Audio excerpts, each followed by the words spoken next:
Time to get your butts underground, people. We've got what might be the last bit of news before the Server Slam goes live this Friday. Only a few more days to go. I bet everybody's losing their minds. I know I'm super excited. It's only going to be one map, but hey, that's enough. Anyway, here's the news update that's been posted onto the official Outraiders website. I'm just going to read through everything, see if there's anything super exciting, and yeah, go from that. But this is going to be a good intro to people about what the game is about, I think. So anyway, this is from the man himself. Hello there, I'm Alexander Grondel.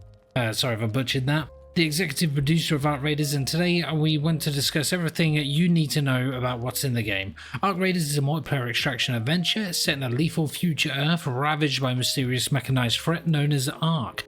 Enlist as a raider and scavenge the surface to thrive in a desolate world. But beware of the machines, beware of raiders preying on others.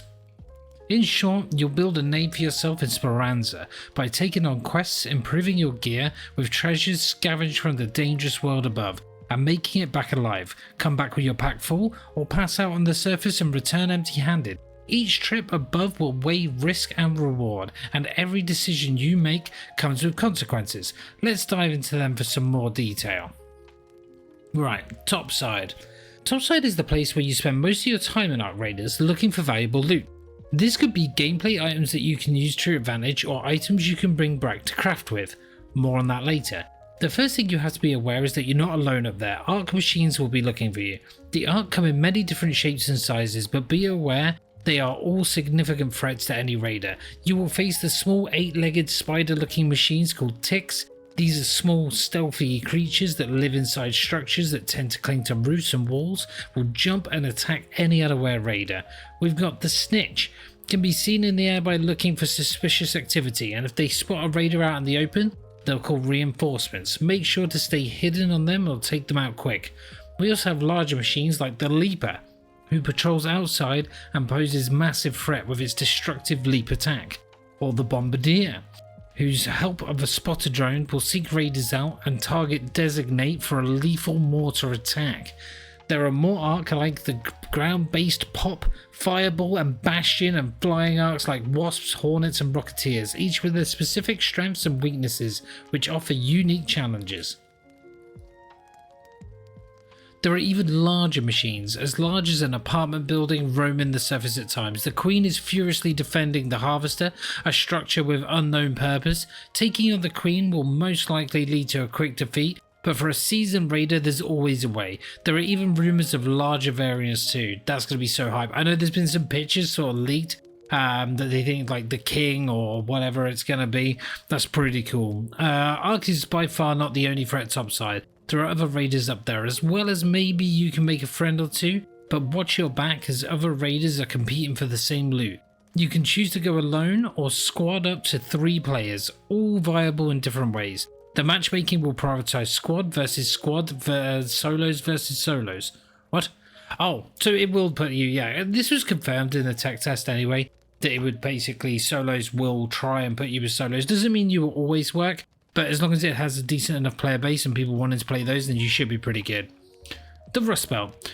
All Topside ventures take place in different locations around the Rust Belt. Your first location will be Dam Battlegrounds, a map that offers forests, swamps, old research centres and apartment buildings. It's a good place to learn the ropes and many places to explore. After a while you will also visit the Buried City, a pre-collapsed city now covered in sand dunes, and here we'll explore hospital, mall, town squares, apartment buildings and old architecture. The spaceport is a derelict launch facility filled with old technology across different industrial locations.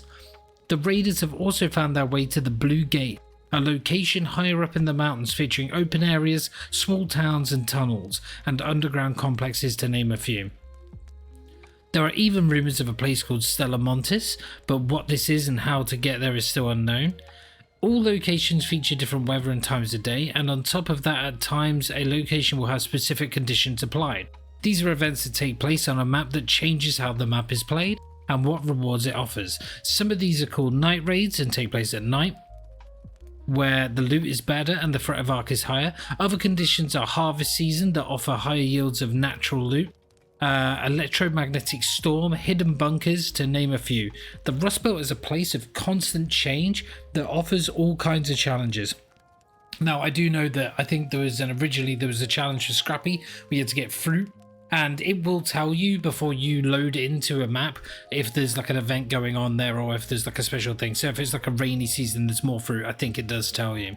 So that's pretty cool. It looks like there's going to be a good amount of variety. I know there was rumors about 12 maps, but the looks of this, that's 4 straight off with a 5th one that they're keeping close to their chest. That's not bad as a start. 5 maps is pretty damn good. I think that's going to give people enough variety. Looks like the variety there and the actual like environments are pretty cool, but we'll have to see. So fingers crossed. I think for the start of the game, it's going to be pretty good. We're going to be happy with it. Speranza. Due to the arc threat on the surface, humans have created a new living in the relative safety below the surface.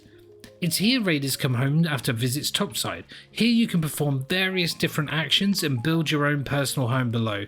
They did show us that. I think they might go into it more, but let's see. Performing various actions Topside grants your raider experience points, and when you reach certain thresholds, your raider level increases.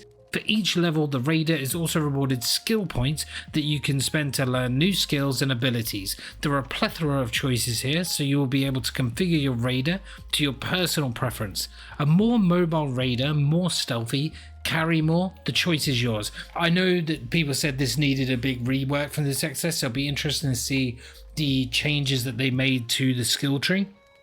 Pretty hyped for that, because I know people said that like the start of one of them was pretty overpowered for like all the stamina that most people would just go into. So I don't know. We'll have to see if they've like mixed that up a bit to create more of an actual difference in your class. Topside, there are also feats to complete. These are small objectives like destroy 5 wasps, and upon completion grant you raider credit. These credits can then be spent to unlock rewards like raider decks. These are essentially different pages within rewards, and as you unlock rewards, new pages become available. There will be both free and paid raider decks over time, and while most of them are permanent, some are time limited as well. There is also a codex that is growing repository of your raiders' accumulated knowledge about Ark, the people and places in the Rust Belt. The more you progress, the more entries you will unlock. Your workshop is where you'll be able to upgrade, craft and repair your gear and weapons. Your workshop itself can be upgraded too, and as you progress you will be able to craft more and better gear. Pretty cool. I think they did show they were gonna like you were gonna have like a visual example of like what that is on the screen, so I don't know if it's going to be too much, but you'll get to see it develop as you go. That's pretty cool. The traders of Speranza are central figures in the community, and as you will find out, they often have different agendas. They will send you on quests that will tell the story of the Rust Belt and reward you for your help. The traders will also trade you items and buy items you do not need. There are also trials to complete every week. These are harder challenges that come in multiple difficulty levels, and if you perform well, you will be ranked on Speranza's raider leaderboards. Okay, so this is what it was on about. Does it say every week new materials and rewards will be available? Interesting. You will also do larger projects in Speranza, and Virgil outlined the details of the expedition. Yeah, so we already know that. So these are the ones that people were a bit unsure about because they thought it was going to be like a ranking system. So it's going to be challenges like take down the queen or successfully spend this time in a map, or it's going to be interesting to see how that's going to work in a ranking system. And I hope that doesn't just boost the amount of cheaters, but you know, you're going to have cheaters no matter what. We can't dwell on that. I'm not going to be one of those people. It's just a reality. They'll do what they can. Preparations. Ready to go Topside? You can customize your raider and make the raider you want to be. You can customize your raider with different faces, face styles, hairstyles, and body type. Additionally, you can choose cosmetics that come with a wide variety of color options and detailed toggles that let you define your style. No raider is complete without a backpack, so you will have options there as well as backpack attachments and charms. Additional cosmetics will be unlocked by completing quests, leveling up, being unlocked in raider decks, or being purchased in the in-game store. Looking dapper certainly helps, but alone you will be able to carry you through the dangerous Topside. You need some good weapons and gear as well. Customize your raider to fit your playstyle with a plethora of weapons, everything from the Rattler simple automatic rifle to the Volcano, a close range shotgun, to more high-tech weapons like energy weapons like the Equalizer and more. There is a lot to choose from here, and you can go further, specialize your weapons by adding attachments or taking them to your workshop for a full-on upgrade.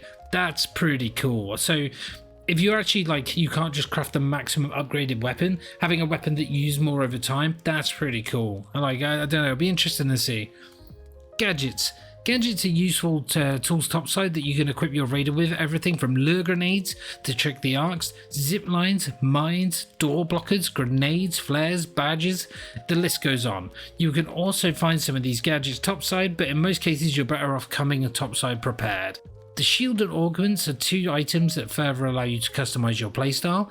Do you want to be fast and light and sacrifice carry capacity, or perhaps you want to maximize your offensive capacity for more gadgets and ammo? Maybe heavy shields are not your thing, or maybe heavy shields are your thing even. Being a raider means that sometimes you run low on items. Thankfully, there is a way to get back on your feet. First, there are 3 loadouts, which are a set of items given to you as a citizen of Speranza to help you on your way. Feel free to use whenever, no strings attached. Secondly, there is your trusty rooster friend, Scrappy, seen here in his beautiful hat, that has a very nice habit of collecting items for you. Thank him by training him or give him some nice cosmetics too. You're going to train him in. When is the Scrappy DLC where you can take him topside with you as a shoulder mount? That's what we want to see. So are you ready to become a raider? The Rust Belt awaits, full of challenges, treasures, untold stories. Whether you choose to brave it solo or forge alliances, Arc Raiders offers a dynamic, evolving experience we hope you will all enjoy. Pre-order rewards. This has been covered so many times, but you get the backpack, you get some other bits like Lucky Duck. Pretty cool. So thank you very much, Alex. I am pretty chuffed with that. I think it's pretty sick to see that's all the information collated into one place. We are literally a few days away now from the Server Slam. It's, what day is it now? Wednesday? Tuesday? Yeah, Tuesday. So we got 3 more days and then the Server Slam goes live. I know everybody's chomping at the bit to get up there. It's going to be super gas. It looks like they got everything in place. If this goes really well and everybody has super fun and we all keep progressing and we do the first few expeditions, it is crazy to think where this game is going to be able to go. But pretty much I just wanted to cover that because it was a massive collation of information drop. Saves you guys having to read it yourself. Hope you enjoyed. Hope the mic was a bit better this time because I know it was shocking last time. Yeah, that's pretty much it. Thank you everybody for your time, and I hope you have a good one. See you Topside Friday.